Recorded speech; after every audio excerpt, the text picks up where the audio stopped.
So we're going to talk a little bit about mutations tonight. So as y'all remember from our discussions in class, in particular with our vocabulary here, that mutations are any change in the DNA. Now it does not say that it has to be a good change, a bad change. It may not even be a change you notice. Remember on that amino acid chart, we've got plenty of amino acids that have very similar codes, right? The first base and the second base will be the same. The third base might be different, but it doesn't even matter if there was a mutation there. For example, looking at our chart here, let's say I'm looking at a codon that reads CCU. Okay, well, that's going to code right here for proline, right? CCU. Now let's say there's a mutation here, and that's no longer CCU, and it's CCA. Well, CCA still codes for proline. So in that case, a mutation didn't even make a difference. You wouldn't have even known you had it. But let's say now that there's a larger mutation here, and we affected a couple of these. So now instead of CCA, now it reads UAA. We had a double change there, we had a double substitution there.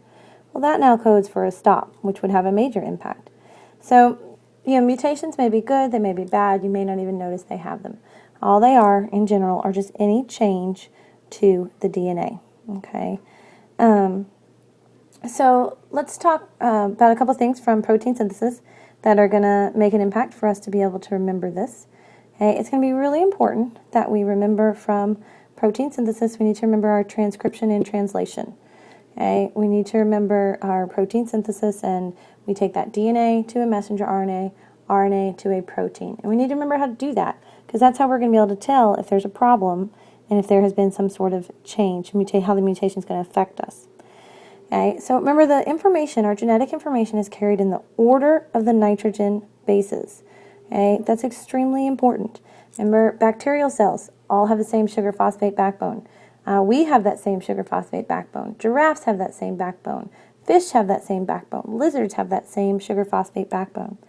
Every organism has the same 4 bases in their DNA: adenine, thymine, cytosine, and guanine. The difference is the order that those nitrogen bases are in. And then also keep in mind, remember that universal genetic code.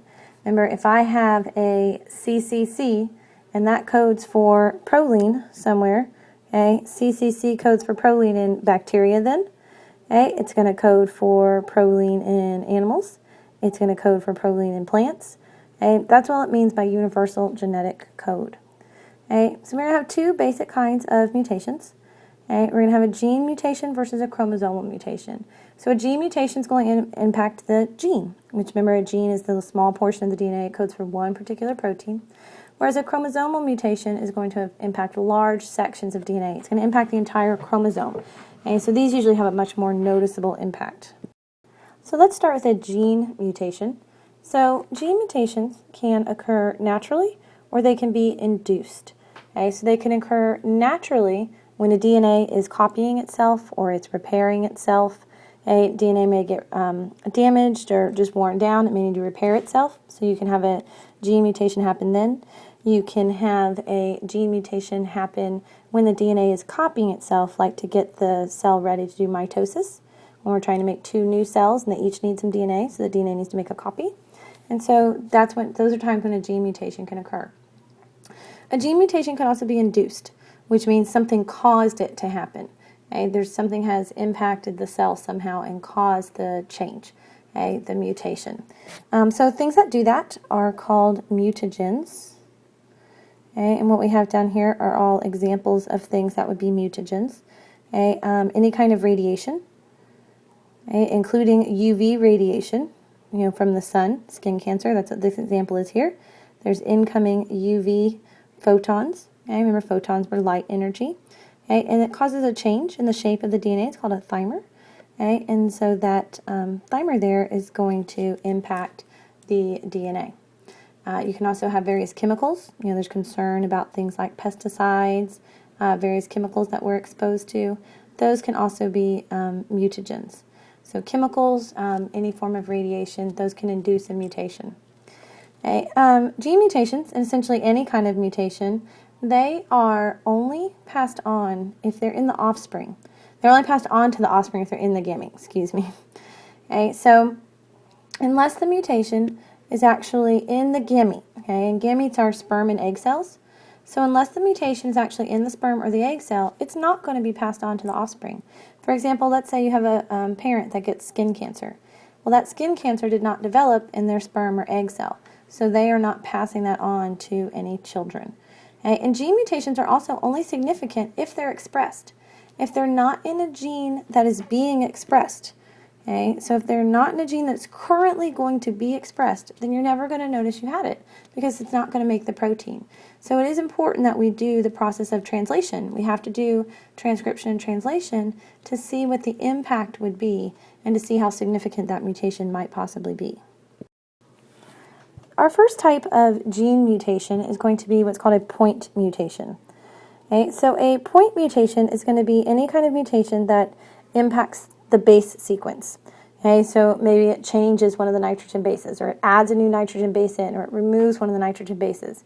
But point mutations are going to change the base sequence.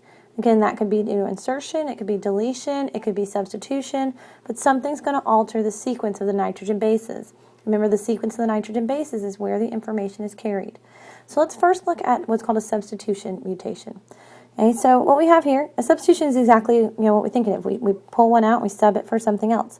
So if you look at your initial DNA over here on the left, if you take a second, you could probably find the substitution mutation, which would be right here. Right? We took out this C and it got subbed with an A. So to see if this would be significant, first of all, it would have to be in a gene that is expressed.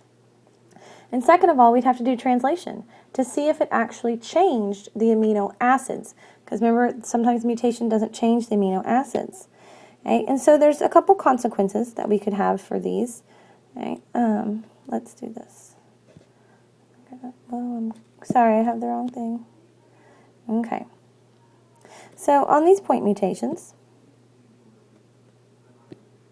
okay, so these are some of the consequences that we could have. So what I have here is I have no mutation over here on the left.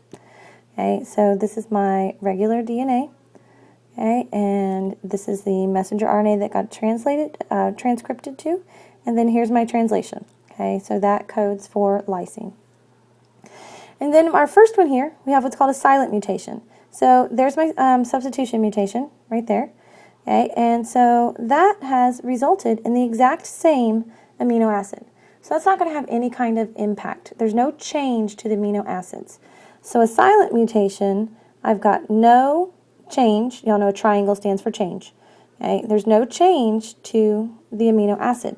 So I'm not even going to, it's silent. I'm never going to even notice I have that mutation. Okay, my next one is what's called a nonsense mutation. So here, I've had the mutation at the very beginning of the DNA sequence. And so that usually has a bigger impact. Here at the very end, way more likely to be a silent mutation. When I'm changing the very first base, it's probably going to change the order of, it's probably going to change what amino acid is translated into. So when I change that first base here, that turns this into a stop codon. So that protein is done. Remember we went over your homework in class? Okay, and we had that sequence of 4 amino acids, and that second one was a stop, and we stopped. We did not keep adding amino acids on after that. So if this is the, 4th or 5th amino acid out of 200 amino acids, you have a significant change here. So a nonsense mutation is going to equal a stop codon. Okay, and so our last thing that could happen with a substitution is we get a missense. Okay, don't worry about whether it's conservative or non-conservative. Okay, so we can have what's called a missense. Okay, and so a missense, okay, I've got my mutation, okay, and what's going to happen with my mutation is it's going to change my amino acid, but it's not going to change it to a stop codon. So it's going to change the identity of the amino acid, okay, but it's not going to completely stop the protein. So the protein may still have a shot at being able to function. Okay, so with our substitution mutations, again, we could have a silent one where we don't even notice it. There's no change in the amino acid. A nonsense, which would completely stop it, change it to a stop codon. And a missense, which is going to change the identity of the actual amino acid. So let's look at these examples real quick here and see if you can figure out which kind each one is. Okay, so up here, over on the right, okay, I've had my single replacement of nucleotide, so there's my substitution, okay, and I have an incorrect amino acid. I have changed it, okay, from histidine into proline. So that would be our missense. Okay, and then over here, okay, I've got my single substitution here, my single substitution mutation. Okay, and I have gone from glutamine to a stop codon. Okay, so that is going to be what's called that's going to be your nonsense mutation. Okay, one of the ways that you can remember the difference between the two, okay, is that you can stop the nonsense. Okay, so you stop the nonsense. You make a stop codon. And then so down here on the bottom, okay, we'd have example of that silent mutation. There's my mutation, but you'll notice once I do translation, I still have the exact same amino acid sequence. Okay, so it is silent. Our second kind of gene mutation would be a frameshift mutation. So a frameshift mutation is a change in the reading frame. So the reading frame are those groups of threes that we put it in. Like, here's my triplet, okay, my codon here, codon, codon, okay, on my DNA here, I've got it broken into triplets. So that's my reading frame. Okay, it's how they're going to be grouped. Okay, and so it's my DNA that's coding for the protein. It contains all of the codons, and it's the way those codons are grouped. And so when I have a frameshift mutation, I'm going to alter that reading frame. And when I alter that reading frame, it can change every single amino acid that comes after that. So these frameshift mutations almost always have an impact. Okay, and we've got insertion versus a deletion. So let's look at the example we have right here. So with our mutation here, we've had an insertion mutation. So I've added in here a cytosine base, and so this is my insertion mutation. And by doing that, I have completely shifted my groups of three, right? My codons. I was at AUG, AAA. Now I'm at AUG, CAA, AUC, AUU. Okay? So I have significantly changed now my amino acids. So this is going to have a major impact on the organism. Okay? So let's look at this one down here. So what I have here is it looks like I've had some kind of insertion. Here my grouping started with the C. Now my grouping is here. Okay, so prior to this I've had some kind of insertion, and so now I have added, okay, I have shifted my reading frame here, okay, and so I have shifted and changed every amino acid after that. So in addition to an insertion, like I said, we can also have a deletion. Okay, and so the deletion would just be the removal of one of the bases, which would also change that reading frame. Okay. Think about it like this. If you're having trouble kind of sorting that out in your brain, let's put it into words. Okay, so I've got the fat cat, okay, ate the wee rat. So I have a whole bunch of three-letter words right here, right? They're all grouped into 3 letters. Okay, now let's say I had some kind of deletion mutation. Okay, so let's say I've deleted the, H in the first the. Okay, so let's see if I can do this. Ouch, I can't see my stuff.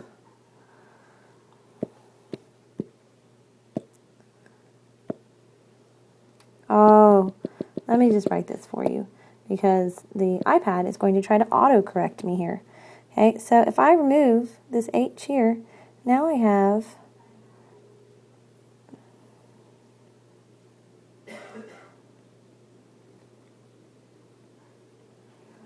my sentence says that, which does not make any sense at all, right? Okay, so it shifts our reading frame, right? It shifts how I agree, and if I shift how I am reading this sentence, I shift my groups of letters, then I'm going to have a major impact on my sentence. So in addition to gene mutations, we can have what are called chromosomal mutations. So chromosomes are going to impact chromosomal mutations will impact the entire chromosome. So down here, this whole thing would be a chromosome. So each one of these here would be chromosomes. Okay? And so chromosomes are going to be large sections of DNA. All of the chromosomes together equal the genome. Okay? So the genome is every bit of DNA that an organism has, all the chromosomes together. Okay? A gene is one section of a chromosome. Like a gene is just, you see how this has been pulled out here? Okay, just this one section here is a gene coding for one particular protein. Okay, so in eukaryotic cells, chromosomes are going to be organized in pairs. Okay, and they're in pairs, right? Because we got one from mom and one from dad. Okay, so in eukaryotic cells or organisms, cells where sexual reproduction is happening, we're going to get one from mom, one from dad. Okay, and so a picture of these chromosomes is what we have here, and that's called a karyotype. Okay, we use karyotypes. We can use them for diagnostic testing. Okay, to check genetics of the babies. We can use it to determine gender if we really had to. Okay, but mostly used for determining mutations. Like what we have here is a picture of a normal karyotype. Okay, it's a human karyotype here. So it's got 23 pairs of chromosomes, 22 somatic, which code for everything in the body. Okay, so that's 1 through 22 here. Okay, and then it's got one pair, okay, and you notice there's a big or here, okay, either XX or XY, which code for gender, which are also called the sex chromosomes. Okay, so we have somatic or autosomal, 22 somatic or autosomal chromosomes, and then one pair of gender chromosomes, XX for girls and XY for boys. Okay, so chromosomal mutations are going to most often affect the entire cell because they're going to most often occur in the gametes. So let's take a look at how the gametes are formed. Okay, so like we just mentioned, chromosomal mutations are most likely to happen on the gamete. And if y'all remember, the gamete, okay, it's that sperm and egg cell. These are the cells that are going to have half the number of chromosomes. So if you look, here's our normal cell. Okay, and to make a gamete, okay, so these are, let's move these down here, okay, because these are our gametes over here. So when we are making gametes, so we're making a sperm or an egg cell, that starts with a regular cell, okay, and so it's a human cell, okay, or any cell that we have. Let's say, this particular cell example here has 4 chromosomes, right? Okay, it's got 2 pairs, so that's 4 chromosomes. Well, if this cell is going to breed with another cell, if the sperm cell and the egg cell both had 4 chromosomes in them, then the baby cell now has 8. Well, the baby cell should have 4, right? It should have the same number as the original cells. So when the cells go through meiosis to make a gamete, they need to cut that number in half. So what I have over here, okay, is I have the gametes. Okay, and you'll notice they each have 2 chromosomes in them. So we cut that number in half over here when we made these gametes. And also when those gametes are being formed, okay, we get some variation within them. Okay, we take these chromosomes that are what are called homologous. Okay, so homologous chromosomes code for the same stuff.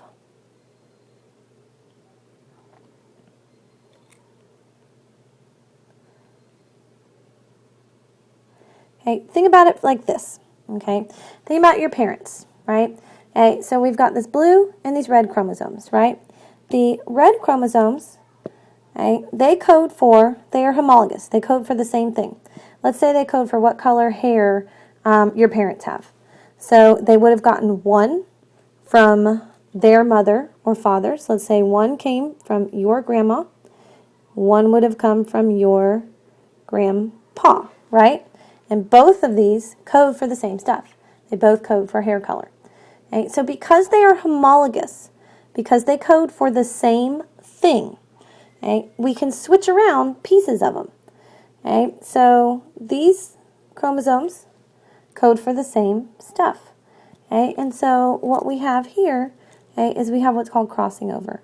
But you'll see I've got pieces of chromosome here that have been switched around. And this isn't a problem because they all code for the same thing. Now, if, let's say, the red one's coded for hair color and the blue one's coded for what digestive enzymes you were going to make, that would be a problem. Okay? But what we have is when these gametes are forming is we get more variation. And the variation is important because it gives variation to the species, which is important. Okay? But the problem lies is when that variation is happening during this process of meiosis, when we're making the gametes. Okay, so during this process of meiosis, when I'm making these gametes, I have a lot of chance for error.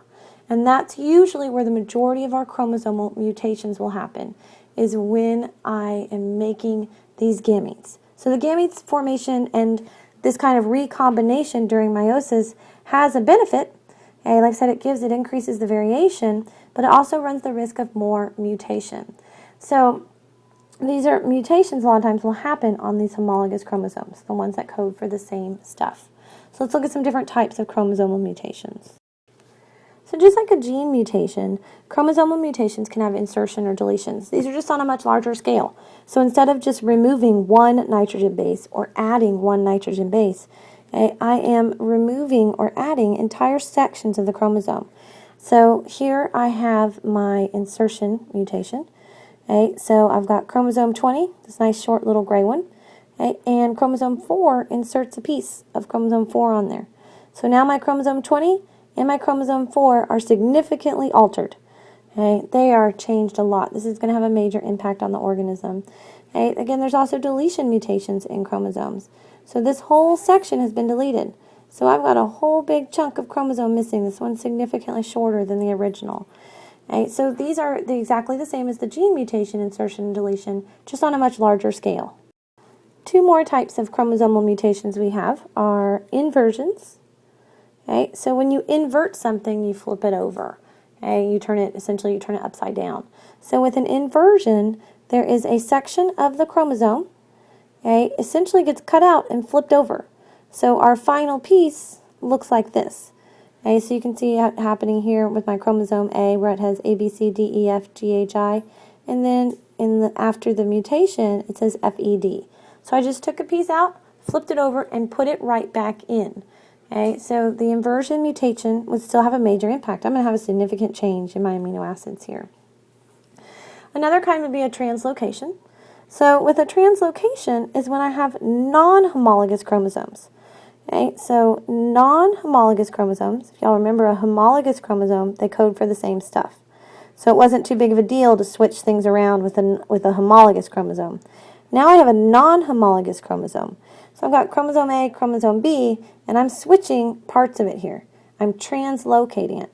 Okay? Well, they don't code for the same stuff, so that switch can't be made. That's going to have some major consequences there. They are non-homologous. They're not coding for the exact same thing. Okay? You can see it in your illustration over here. I've got the green chromosome 4 versus the red chromosome 20. This translocation here, we're talking birth defects, deformities, mental retardation, these chromosomal mutations, possible not even surviving, these chromosomal mutations are usually extremely significant. And our last two types of chromosomal mutations are duplication mutations. Okay, so with our duplication mutation, I've got a section of the chromosome that just gets duplicated. So I have twice as much now of that particular section of the chromosome. And when it comes to DNA and genes, chromosomes, more is not better. You want exactly the amount you were supposed to have. Okay? More is definitely not going to be better. So I'm going to just kind of have this section of the chromosome that's going to be doubled. And our last kind is what's called a nondisjunction. Okay? And so a nondisjunction, there are two basic kinds. Let me get that spelled out for you real quick. Okay, so a nondisjunction, that is a J.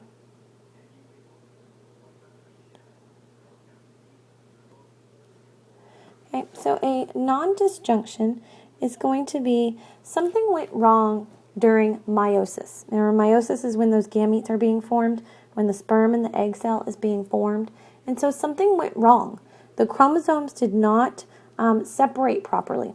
So if y'all remember back from our, let's bring that picture back up real quick. Okay, so when the gametes formed, remember we split them in half. Okay, we took the amount of chromosomes and we split them in half. So if you're a female and you're making egg cells, you take your original amount of chromosomes, okay, and you split it in half when you make your egg cells. You now have 2 instead of 4. Okay, so with a non-disjunction, something went wrong when they split. And so now you may have one that has 3 chromosomes and one that only has 1 chromosome. So something has gone wrong in the split.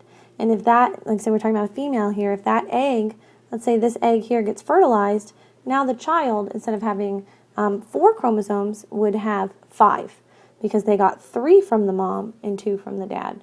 Okay, and let's say this egg got formed, then instead of having 4 chromosomes, the child would have 3.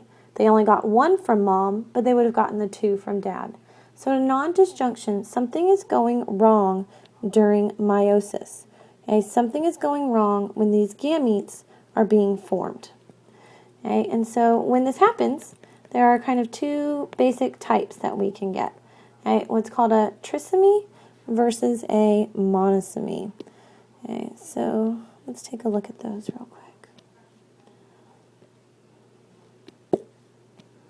So what I have a picture of here, okay, is what's called a trisomy. Okay, and so a trisomy, okay, tri is 3, right? And so if you look here, I've got an extra chromosome there at 21. So instead of having 2 pairs of every chromosome, like I should, okay, there are 46 chromosomes here, 23 pairs, but at pair 21, I've got an extra one. So this person has 47 chromosomes. Okay, and this results in Down syndrome. Okay, and most of y'all are familiar with Down syndrome. Okay, mental retardation, physical deformity, sterility, by just having this one extra chromosome. Okay, the picture we have down below here, okay, this one here, Turner syndrome. If you look in our pink here, instead of having 2 sex chromosomes, there's only 1. So this is what's called a monosomy. Mono is 1. Okay, so instead of having 46 chromosomes, this person would have 45 chromosomes. Okay, and so they have 1 less chromosome than they should have. And that's because something went wrong.